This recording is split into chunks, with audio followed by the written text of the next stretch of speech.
So, good day mga Karo Venture. So, marami kasi nagtatanong sa ADB 160 ko. So, kung magkano na ba inabot to lahat. So, malalaman natin ngayon, isa-isahin natin yung mga sinetup ko. Tsaka saan ko binili, tsaka magkano yung presyuan. So, tingnan natin maya kung gaano na yung magkano na inabot ng setup natin. So, umpisa natin. Lapit na lang natin para mas mabilis. Mas maganda, tutukan natin. So, tara, puntahan natin yan. So, tingnan natin kung gaano na aabutin sa setup natin. So, unahin natin yung Nemo side mirror. So, itong Nemo side mirror is long stem to. Long stem side mirror.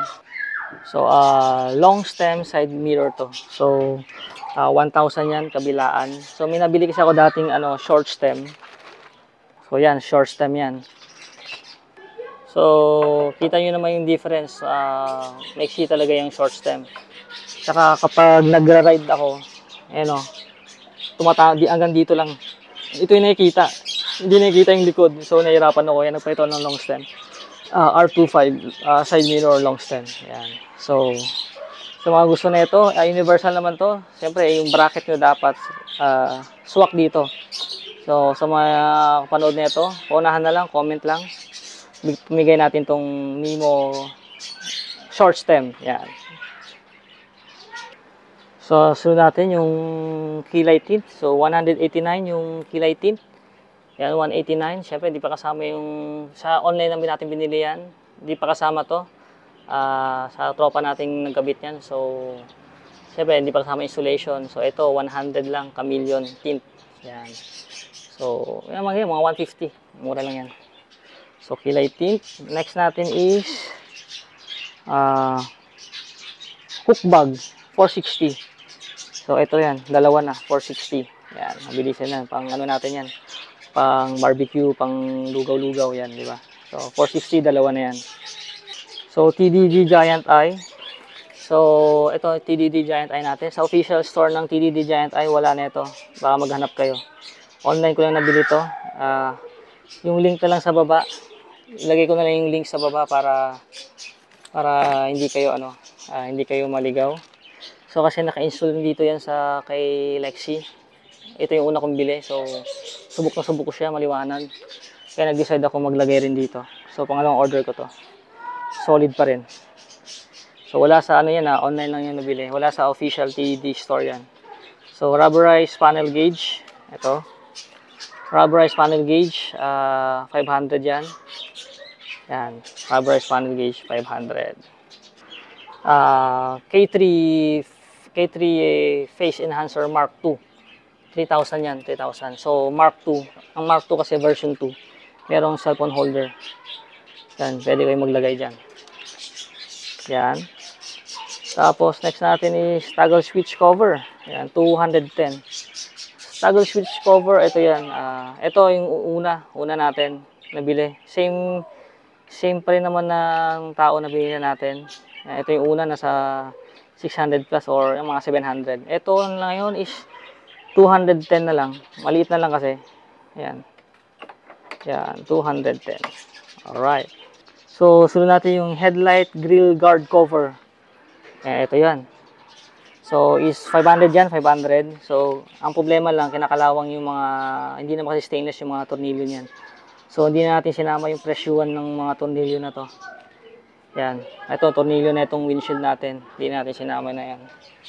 Ito rin kasi, mga stainless na rin yan eh. Mga CNC na yan eh. So, hindi na natin sinama yan. So, libo rin yan. So, itong, hindi yan Nemo. X3 to. X3 X3 smoke windshield 2.5 to. 2.5 yan. So nilagyan natin ng siyempre stainless para solid. May kamahalan nito parang 600 yata yung apat na yan. Basta marami yan eh. Wag na natin yan. Mabosisi yan eh. So 2.5. Tapos sunod natin is Spirit Beast brake lock 380. Yan. Spirit Beast brake lock. Yan, 380 yan. Madali na naman install yan.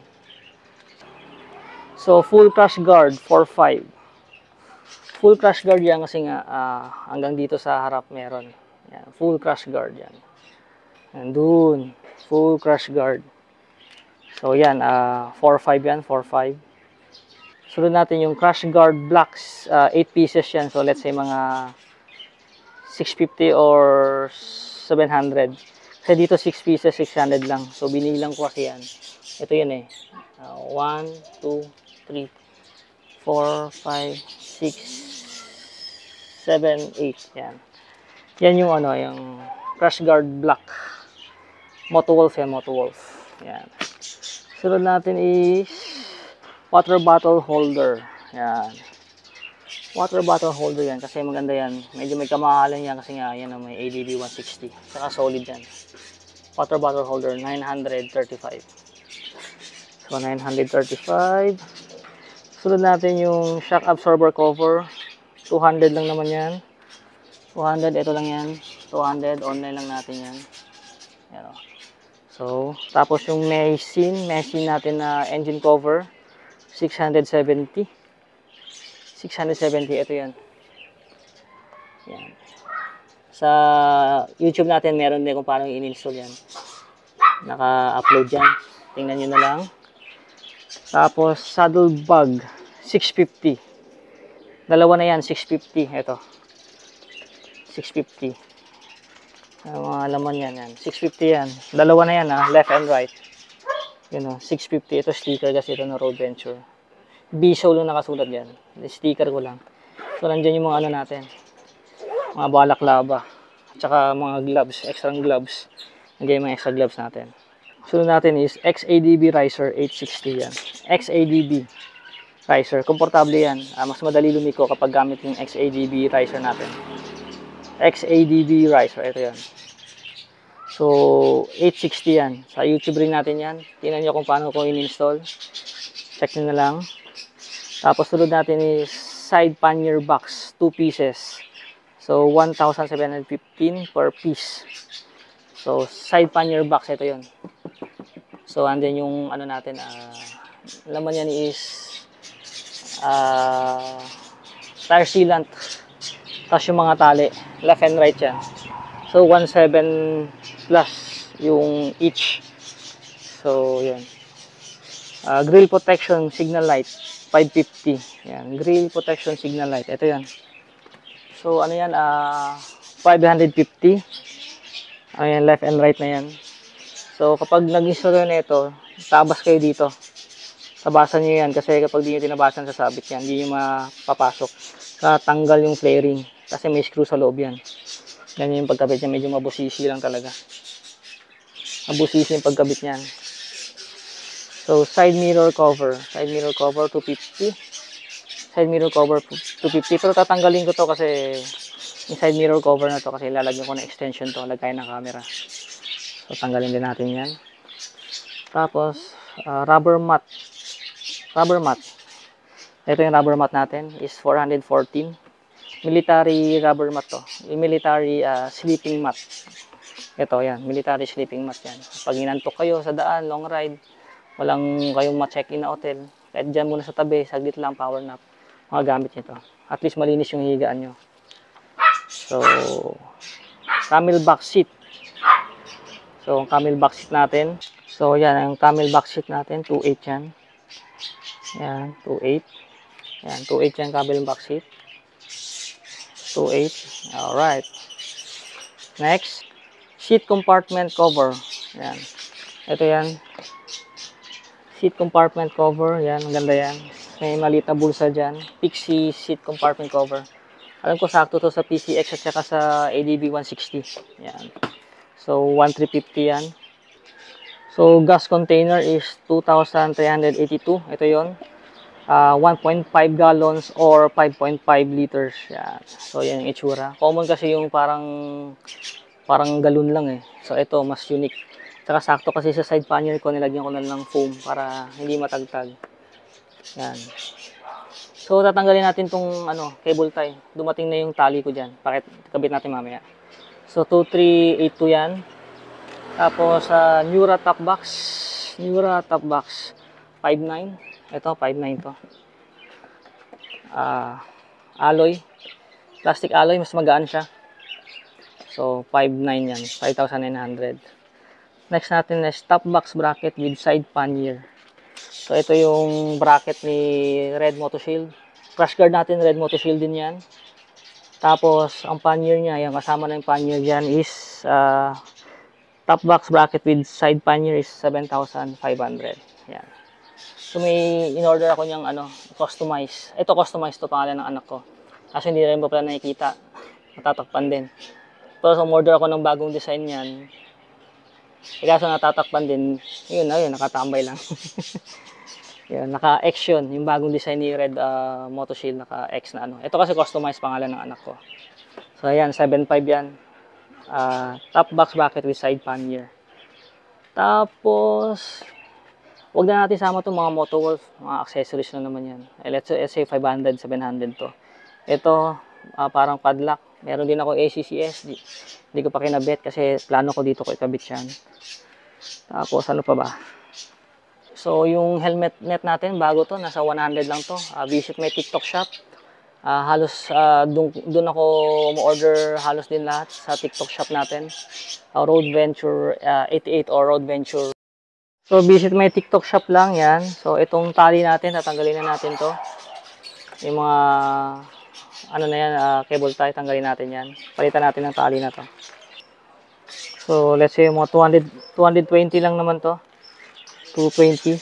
Yung parang buckle strap para dito sa natin. Para matanggal na natin yung mga cable tie na yan. Pansamantala na naman kasi yan. So, yan. So, bago ko makalimutan, ilaw natin. So, 1.5 nga to. Sabi ko nga, wala sa TVD store yan. So, buksan natin yung ilaw. So, open natin yan. Open. So, natin yan. White. White. Yan. Yellow, yellow. White, white. Yellow, yellow. Low. High. Yan. Yan. So, parehas yellow. Yellow, yellow low, yellow high,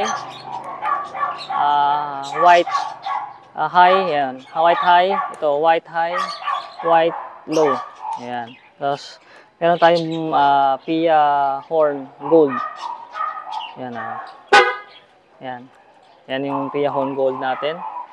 So inabot nito ng mga 15 to 20, yan, pina-rewiring ko rin kasi yan Pero yan, kasama dyan is yun nga, yung nag-additional kasi ako. Ito pala, hindi ko napakita yung underglow natin.